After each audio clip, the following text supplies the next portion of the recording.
తెలంగాణలో జనసేన పార్టీ బలోపేతం అవుతోన్న వేళ బీజేపీ రాష్ట్ర అధ్యక్షుడు రామచంద్రరావు చేసిన వ్యాఖ్యలు రాజకీయంగా ఆసక్తిని పెంచుతూ ఉన్నాయి. జనసేనలకు వెడుతోన్న కొందరికి సినిమా పిచ్చి ఉందని, అడిగితే తాము పవన్ కళ్యాణ్ అభిమానులుగా చెబుతూ ఉన్నారని రామచంద్రరావు చేసిన వ్యాఖ్యలు ఇప్పుడు రెండు పార్టీల మధ్య కొత్త చర్చకు కారణమవుతూ ఉన్నాయి. ఇప్పటి వరకు తెలంగాణలో బీజేపీకి ప్రత్యామ్నాయంగా కాంగ్రెస్, బీఆర్ఎస్ ప్రధాన రాజకీయ శక్తులుగా కనిపించాయి.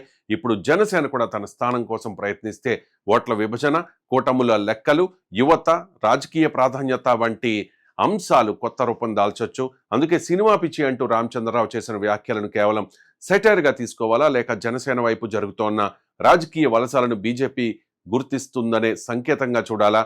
బీజేపీ నుంచి మరింత మంది నేతలు జనసేనలకు వెళ్తారా?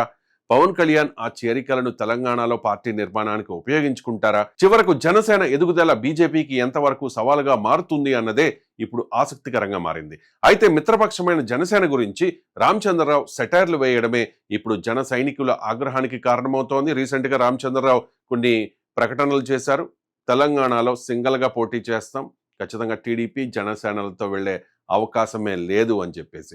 సో 2024 ఎన్నికల్లో కేంద్రంలో బీజేపీ అధికారాన్ని నిలబెట్టుకోవడంలో పవన్ కళ్యాణ్ చాలా కీలక పాత్ర పోషించారు. ఆంధ్రప్రదేశ్లో టీడీపీ, జనసేన, బీజేపీ కలిసి పోటీ చేయడం కూటమికి భారీ రాజకీయ బలం ఇచ్చింది. ముఖ్యంగా పవన్ కళ్యాణ్ జనసేనను బీజేపీతో సమన్వయం చేస్తూ కూటమి విజయానికి కీలకంగా పనిచేశారు. అలాంటి మిత్రపక్షం గురించి తెలంగాణ బీజేపీ అధ్యక్షుడు రామచంద్రరావు చేసిన వ్యాఖ్యలు ఇప్పుడు జన సైనికుల్లో ఆగ్రహం రేపుతున్నాయి. జనసేన అవసరం లేదు మాకు అన్నట్లుగా మాట్లాడారు. ఇప్పుడేమో సినిమా పిచ్చి అని మాట్లాడుతున్న పరిస్థితి. జనసేనలోకి వెళుతున్న కొందరిని సినిమా పిచ్చి ఉన్నవారుగా అభివర్ణించడం రాజకీయంగా పెద్ద దుమారం రేపుతోంది. మిత్రపక్షం నాయకత్వంపై సెటైర్లు వేయడం ఎంతవరకు సమంజసం అన్న ప్రశ్నలు వస్తూ ఉన్నాయి. ముఖ్యంగా తెలంగాణలో జనసేన విస్తరించాలని పవన్ కళ్యాణ్ భావిస్తోన్న సమయంలో ఈ వ్యాఖ్యలు మరింత ప్రాధాన్యతను సంతరించుకున్నాయి. ఇప్పటికే తెలంగాణలో జనసేనకు బీజేపీతో పొత్తు ఉండదని రామచంద్రరావు స్పష్టం చేశారు. అదే సమయంలో బీజేపీ నుంచి కొందరు నేతలు జనసేనలో చేరుతూ ఉండడం కూడా కొత్త రాజకీయ సమీకరణలకు సంకేతంగా కనిపిస్తోంది.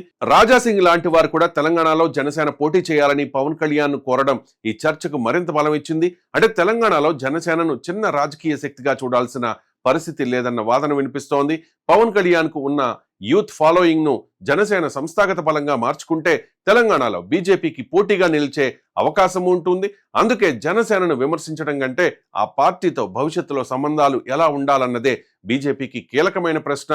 మిత్రపక్షాన్ని బలహీనపరిచే వ్యాఖ్యలు రెండు పార్టీల మధ్య దూరాన్ని పెంచితే దాని రాజకీయ ప్రయోజనం ఎవరికి దక్కుతుంది అన్నది కూడా ఆలోచించాల్సిన అంశం.